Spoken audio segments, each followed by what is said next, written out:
Hello बच्चों, तुम लोग को आज पढ़ाते हैं equilibrium constant from Nernst equation. तो हेडिंग दो, equilibrium constant from Nernst equation.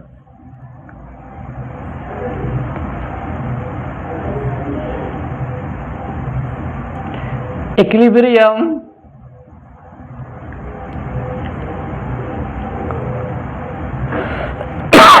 Constant from Nernst equation. ठीक है, सुनो पहले। अभी हम बात करते पहले इलेक्ट्रोकेमिकल सेल का। ठीक है, तो हम इलेक्ट्रोकेमिकल सेल बनाते किसका? जिंक और कॉपर का। तो ज़्यादा जो रिएक्टिव होता है ना उसको रखते हैं लेफ्ट साइड, जो कम रिएक्टिव होता है उसको कहाँ रखते हैं? Right side. तो जिंक का रिएक्टिव कॉपर से ज़्यादा है, तो जिंक को कहाँ रखेंगे बताओ? लेफ्ट साइड रखेंगे।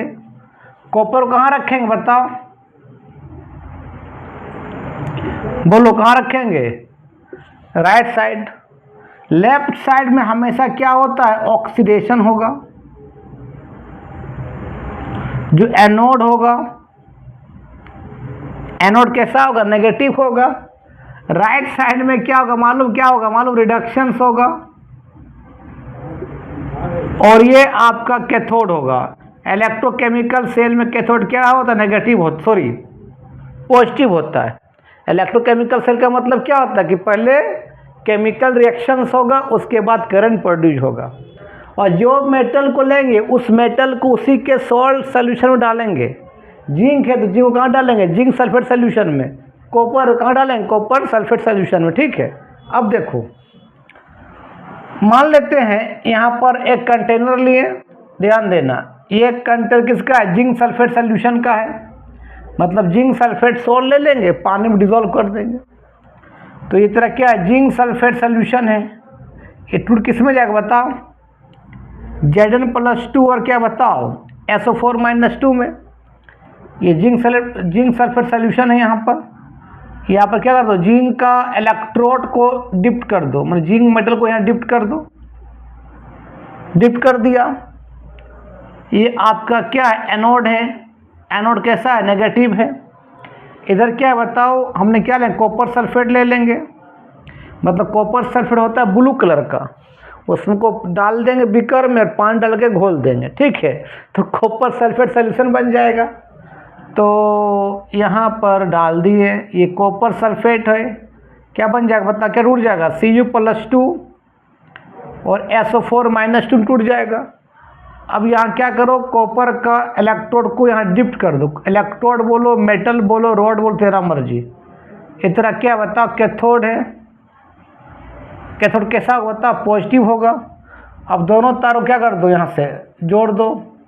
और यह मान लो बल्ब लगा दिए, इस तरह जोड़ दिए तार से, सोल्डिंग कर दिए। तो ये जिंक ज़्यादा रिएक्टिव है एज कम्पेयर टू कॉपर से। जिंक क्या करेगा? इलेक्ट्रॉन लॉस करेगा, और यहाँ पर इलेक्ट्रॉन क्या हो? गेन होगा। यहाँ जो रिएक्शन है उसको बोलते हैं ऑक्सीडेशन पोटेंशियल, यहाँ जो होगा उसको बोलते हैं रिडक्शन पोटेंशियल। यहाँ पर क्या बताओ? कॉपर आयन है और क्या है? सल्फेट आयन है।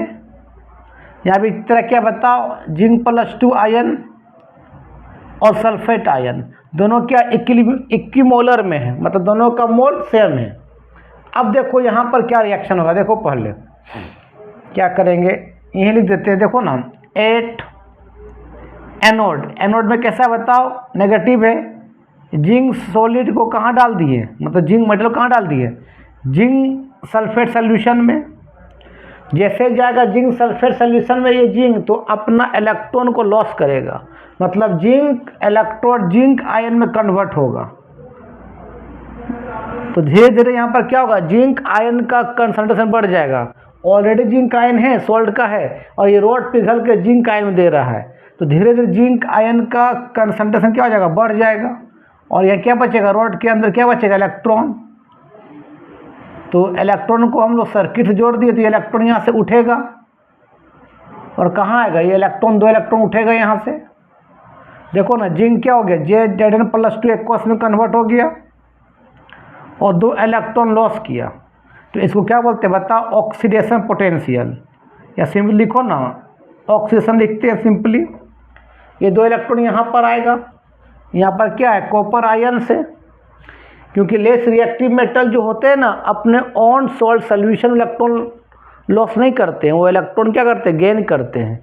तो ये कॉपर आयन जो है तो लॉस नहीं कर पाएगा, तो ये कॉपर आयन क्या करेगा, जो इलेक्ट्रॉन यहाँ से आ रहा है उसको गेन कर लेगा, और गेन करके क्या बन जाएगा कॉपर सॉलिड बन जाएगा, और इस कॉपर के रोड में क्या होगा जमना शुरू हो जाएगा। तो ये कॉपर का रोड मोटा हो रहा है और धीरे धीरे जिंक का रोड क्या हो रहा है पिघल रहा है। तो रिएक्शंस होगा, और रिएक्शंस होने के बाद यहाँ से क्या भेजेगा, क्या भेजेगा बता करंट भेजेगा, और ये बल्ब आपका क्या होगा ग्लो करने लगेगा।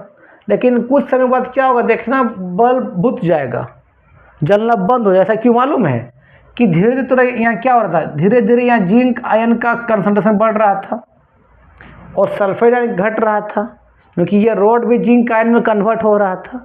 और यहाँ पर देखो तो कॉपर आयन कॉपर सॉलिड बन रहा था, तो यहाँ कॉपर आयन धीरे धीरे घट रहा है कि कॉपर आयन जो है आपका ये एट कैथोड में यहाँ कर देते हैं। एट कैथोड में क्या है पॉजिटिव, ये कॉपर +2 एक्वस के फॉर्म में जो है ये 2 इलेक्ट्रॉन को रिसीव कर लेगा और क्या बन जाएगा कॉपर सॉलिड बन जाएगा। तो कॉपर आयन कॉपर सॉलिड में कन्वर्ट हो रहा है, मतलब यहाँ पर कॉपर आयन घट रहा है, और समय के अनुसार क्या होगा सल्फेट आयन क्या हो जाएगा बताओ बढ़ जाएगा। तो जो इलेक्ट्रॉन यहाँ से आ रहा था जब जिंक आयन बढ़ जाएगा ना तो इलेक्ट्रॉन को आने नहीं देगा, उसको रोक लेगा। पॉजिटिव ज़्यादा बढ़ जाएगा तो नेगेटिव क्या कर लेगा वो खींच लेगा, इलेक्ट्रॉन जाने क्या रोक देगा। अगर बाय मिस्टेक से चला भी गया तो यह क्या बढ़ा था सल्फेट आयन बढ़ा था, नेगेटिव बढ़ गया था, तो ये नेगेटिव को आने देगा नहीं, नेगेटिव में क्या हो जाएगा रिपल्सन होगा, तो इलेक्ट्रॉन का मूवमेंट बंद हो जाएगा। तो इलेक्ट्रॉन का मूवमेंट बंद होने मतलब रिएक्शन बंद हो गया। तो जिस समय इलेक्ट्रॉन का मूवमेंट बंद हुआ तो उसी को बोलते हैं इक्विलिब्रियम कांस्टेंट, मतलब रिएक्शन क्या हो गया इक्विलिब्रियम हो गया। अब रिएक्शन होना क्या हो गया बंद हो गया, तो उसी को बोलते हैं क्या इक्विलिब्रियम कांस्टेंट, मतलब रिएक्शन बराबर हो गया, मतलब इलेक्ट्रॉन एनोड से उठना बंद हो गया और कैथोड में जाना क्या हो गया बंद हो गया। इलेक्ट्रॉन एनोड से जाएगा और कहाँ जाए कैथोड में जाएगा, वहाँ रिएक्शन होगा और वहाँ रिएक्शन होने के बाद करंट भेजता है ना यार।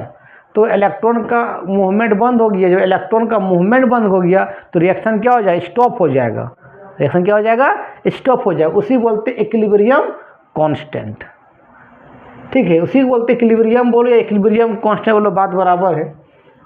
तो इसको मिटाते हैं इसको पहले। तो सुनो, तो अभी तुमको मालूम था नॉट्स इक्वेशन, वी नो दैट, सुनो पहले वी नो दैट, तुमको नॉट्स इक्वेशन मालूम क्या था बताओ, ई सेल इक्वल टू क्या था बताओ E naught cell minus 0.0591 by N log base 10 Q. अब सिंपली log क्यू लिखो ना, समझो यहाँ पर log बेस 10 है, सिंपली log क्यू लिखो कोई दिक्कत नहीं है। तुमको हम बताए थे कि एक्चुअल में ये फार्मूला कुछ और होता है। ये होता क्या मालूम है नॉट सेल का, ये होता है ई सेल इक्वल टू क्या होता है बताओ E naught cell minus R T by क्या होता है N F log base E Q होता है।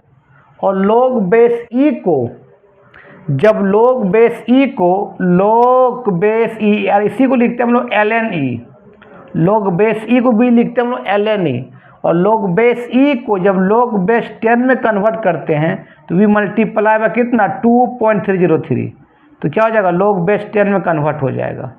तो वो वहाँ यहाँ कन्वर्ट किए थे, इसको पूरा बता देते हैं। तो इसको कन्वर्ट किए थे तो क्या होगी बता, तो ई सेल इक्वल टू क्या बता ई नॉट सेल, आर का वैल्यू कितना तुमको मालूम है 8.314 होता है, गैस कांस्टेंट पढ़ा होगा स्टेट्स ऑफ मैटर क्लास 11 में। टी का वैल्यू कितना पुट करना है 298 केल्विन, एन का मतलब कितना इलेक्ट्रॉन लॉस हुआ कितना गेन हुआ उसको एन रहने दो, एफ का मतलब होता है charge of 1 mole of electron, और 1 मोल इलेक्ट्रॉन का चार्ज कितना होता है 96500 कूलम, ठीक है। यहाँ लोग कितना हो जाएगा, अब बेस ई में क्या हो जाएगा, अच्छा एक मिनट, इसको थोड़ा सा गलती हो गया, देखो क्या गलती हुआ, देख लो कि ई सेल इक्वल टू क्या बता, ई नॉट सेल, लोग बेस यू क्या करेंगे, लोग बेस 10 में कन्वर्ट करेंगे तो वी मल्टीप्लाई में कितना 2.303 RT बाय NF। अब किस में आ गया बता, लोग बेस 10 क्यू में आ गया। अब सबका वैल्यू पुट कर दो यहाँ पर, तो कितना हो जाएगा बताओ, E cell equal to E naught cell minus 2.303 n रहने दो, एन का मतलब कितना इलेक्ट्रॉन लॉस और कितना गेन कर रहा है उसको रहने दो। एफ का वैल्यू होता है एक मोल इलेक्ट्रॉन का चार्ज को बोलते हैं एफ, जिसको बोलते हैं फैराडेज कांस्टेंट, और एक मोल इलेक्ट्रॉन का चार्ज कितना होता है 96500 कूलम। आर का वैल्यू तुमको मालूम है कितना होता है 8.314, टी का वैल्यू कितना 298, कितना हो गया लोग बेस 10 क्या क्यू। इसको तुम सॉल्व करोगे तो सॉल्व करने के बाद यही वैल्यू आएगा, देखो इसको मल्टीप्लाई करो और इसे डिवाइड करो तो कितना आएगा 0.0591 आएगा। भाई वही एन लिखे तो वही लिखे E cell equal to E naught cell minus 0.0591 by n log base 10 Q. तो यहाँ 10 क्यू अगर नहीं, लोग बेस 10 क्यू अगर नहीं भी लिखते हैं 10 तो कोई दिक्कत नहीं है, समझना कि यहाँ पर लोग बेस 10 है। तो इसी चीज़ को इसको मल्टीप्लाई कर इसे डिवाइड कर दो, यही चीज़ आएगा। तो वही चीज़ डायरेक्ट वहाँ लिखे थे हम, तो ये सबको लिखने की जरूरत नहीं है, डायरेक्ट ये इसको लिखना कि वी नो डैट फ्रॉम क्या नेक्स्ट इक्वेशन ये होता है। तो जब इक्विलिब्रियम हो जाएगा एट इक्विलिब्रियम हो जाएगा, तो जब इक्विलिब्रियम होता है ना उस समय ई सेल का वैल्यू कितना हो जाएगा 0, और उस समय क्यू मतलब होता है रिएक्शन कोशेंट, क्या होता है रिएक्शन कोशेंट। ये होता है कि इक्विलिब्रियम आने से पहले कंसंट्रेशन, अब इक्विलिब्रियम नहीं आया है, इक्विलिब्रियम आने से पहले का कंसंट्रेशन। और क्यू निकालने का फॉर्मूला होता है molar power concentration of product bye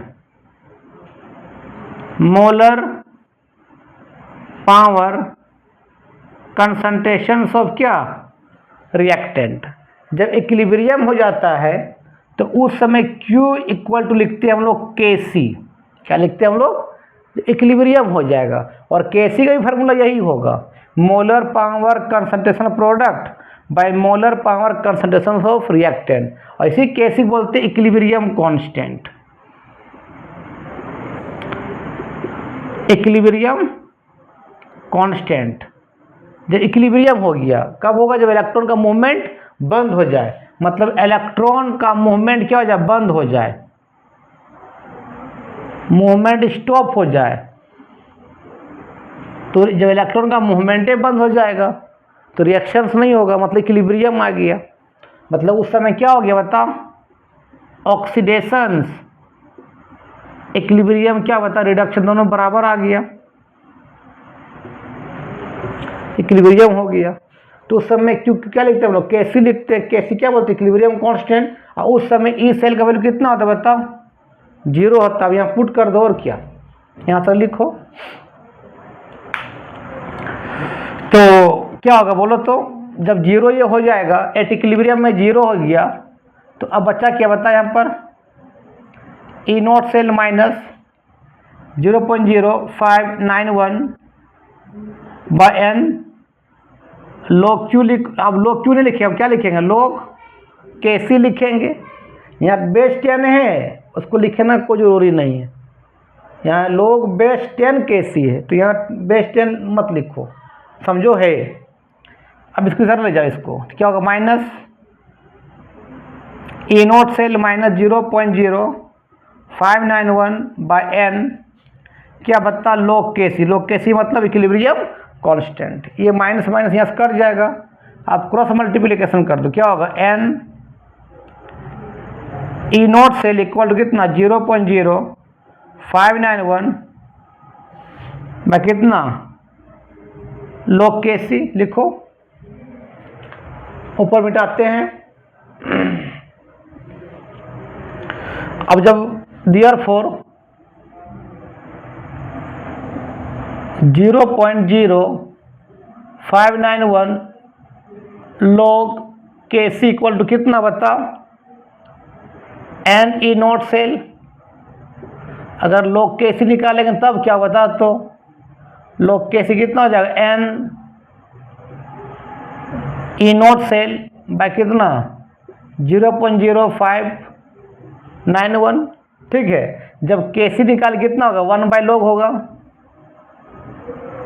Kc equal to 1/log कितना n E naught cell by 0.0591 लिखो यहां तक। और तुमको मालूम है कि 1/log क्या बोलते हैं, एंटी लॉग बोलते हैं। ठीक है, तो Kc इक्वल टू कितना आ गया, Kc इक्वल टू कितना बताओ एंटी लॉग कितना बताओ n E naught cell minus 0.0591। इधर Kc क्या बता इक्विलिब्रियम कांस्टेंट।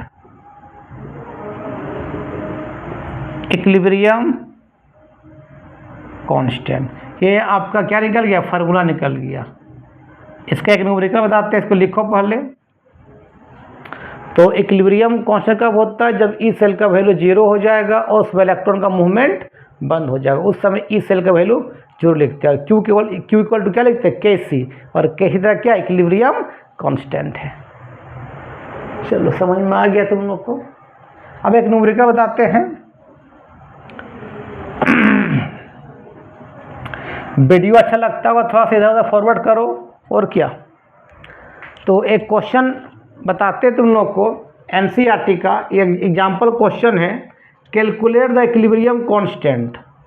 क्या बताया पूछो, लिखा है calculate the equilibrium constant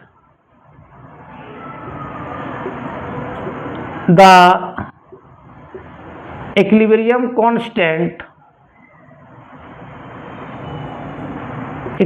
constant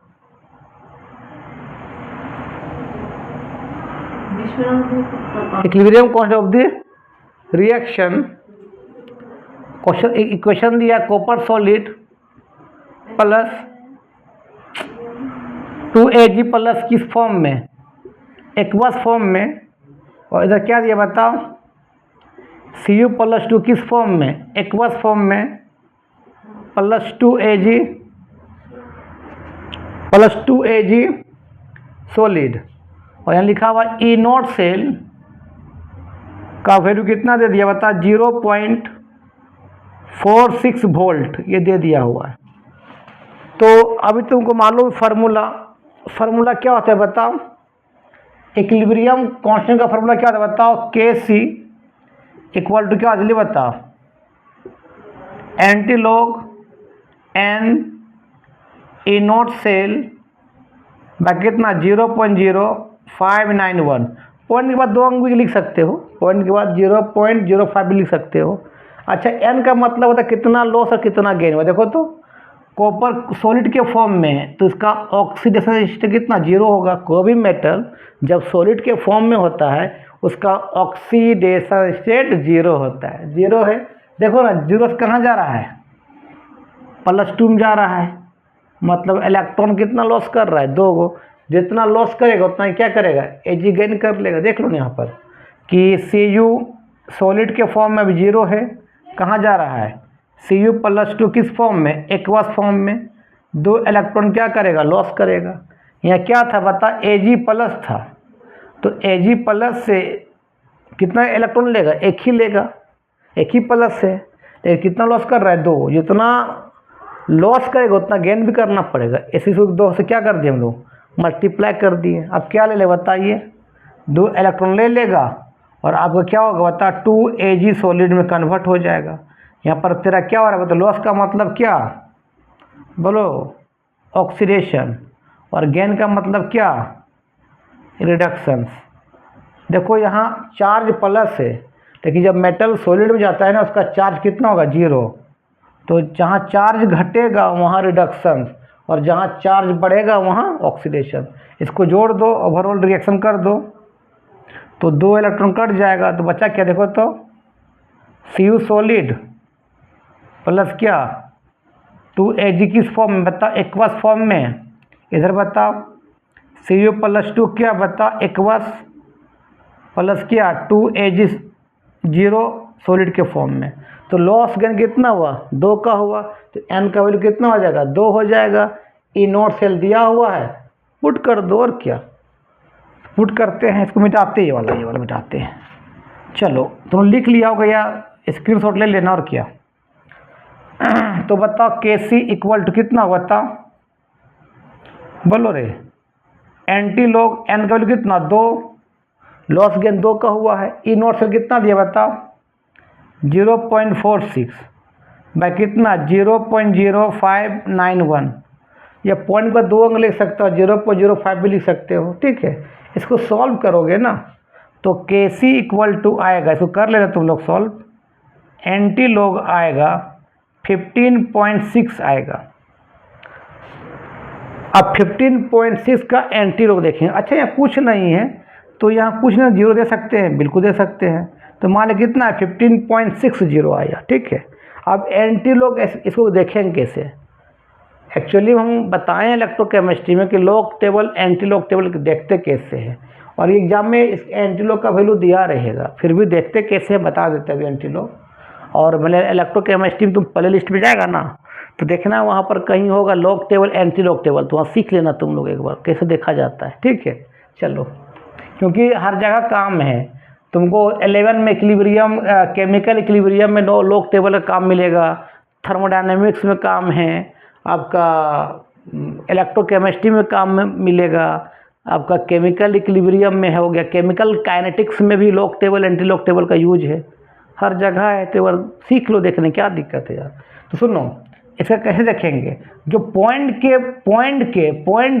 decimal के बाद जो लेफ्ट में होता है ना उसको छोड़ दो, उसको भूल जाओ। अभी जो लेफ्ट साइड उसको भूल जाओ, तो गोली मारो। अभी पॉइंट की जो राइट साइड है उसका देखना एंटी लॉग कितना है तेरे पास, कितना है 60। तो क्या देखो, तो यहाँ पहले पॉइंट लिखना और 60, उसके आगे तो कुछ अंक नहीं है, तो डायरेक्ट 60 का क्या देखो, 0 देखो, 60 का 0 कितना देखें, 60 का कितना देखेंगे, 0 देखेंगे। अगर आता इस तरह आता 62.5 रहता इस तरह से। चल पेन कहीं नहीं रहा है, 1 मिनट रुको, तो इसको इंक भर देते थोड़ा सा।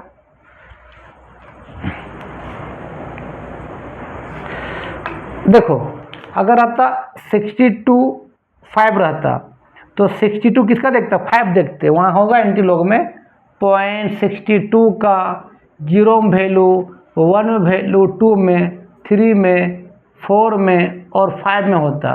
तो यहाँ से 5 आता है, 5 में उसका वैल्यू देखते हैं। अगर मान ले 62 अगर यहाँ ऐसा रहता, मान लेते हैं 63.4 रहता, तो हम क्या देते, 63 का 4 देखते, 63 का क्या है 4 देखते, लेकिन ऐसा तो है नहीं, यहाँ पर सिर्फ क्या है 0 है।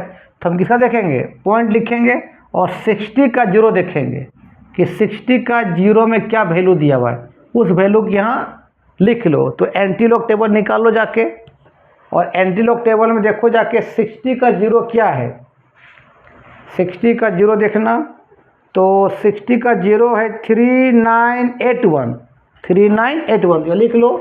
तो पॉइंट क्या होगा 3981 हो जाएगा, ठीक है। अब जो डेसिमल की इधर होता है लेफ्ट में वो 10 के पावर होता है, तो 10 की पावर कितना हो जाएगा बताओ, कितना हो जाएगा 15 हो जाएगा। अब रूल है कि इस डेसिमल को अपने से 1 पॉइंट नीचे घसका दो, यहाँ ले आ पॉइंट को, तो कितना हो जाएगा 3.98 इंटू 10 के पावर कितना 15, ये आपका इसका Kc का आंसर हो जाएगा। इस तरह से हम लोग एंटी लॉग टेबल देख सकते हैं। एक सिखाते और एक और लिखो, तो पहले इसका ये आंसर लिख लो पहले। अगर तुमको पूछता कि सपोज करो कि तुमको एंटी लॉग टेबल बोला, देखो इसका देखो, मान लेते हमने एज्यूम किया 14.652, तो हम पॉइंट के बाद लेफ्ट को कुछ मत करेंगे, इधर देखो क्या है 65, कुछ नहीं तो ये क्या 2 है, तो 65 का 2 देखेंगे, तो यहाँ पॉइंट लिखेंगे पहले, 65 का देखेंगे 2 में क्या वैल्यू दिया हुआ है एंटी लॉग में, तो 65 का 2 में 0 1 2 4 4 8 7 में कितना लिखेंगे, यहाँ ऐसे होगा, बोलो एंटी लॉग टेबल में 65 होगा, उसमें 0 में उसका वैल्यू होगा, 1 में होगा, 2 में, तो कहाँ जाएंगे 2 में जाएंगे और उसका वैल्यू देखेंगे यहाँ पर, तो वहाँ पर दिया इसका वैल्यू दिया हुआ है 4487, कितना लिखेंगे 0.4487 इनटू जो पॉइंट की इधर है उसको 10 के पावर कितना हो जाएगा बता, 10 के पावर कितना हो जाएगा 14 हो जाएगा, और अपने से इस पॉइंट को एक अंक के अंदर ले जाओ, कितना हो जाएगा 4.48, काफ़ी पॉइंट में 2 अंक काफ़ी है, इनटू कितना हो जाएगा 10 के पावर 14 हो जाएगा इसका आंसर।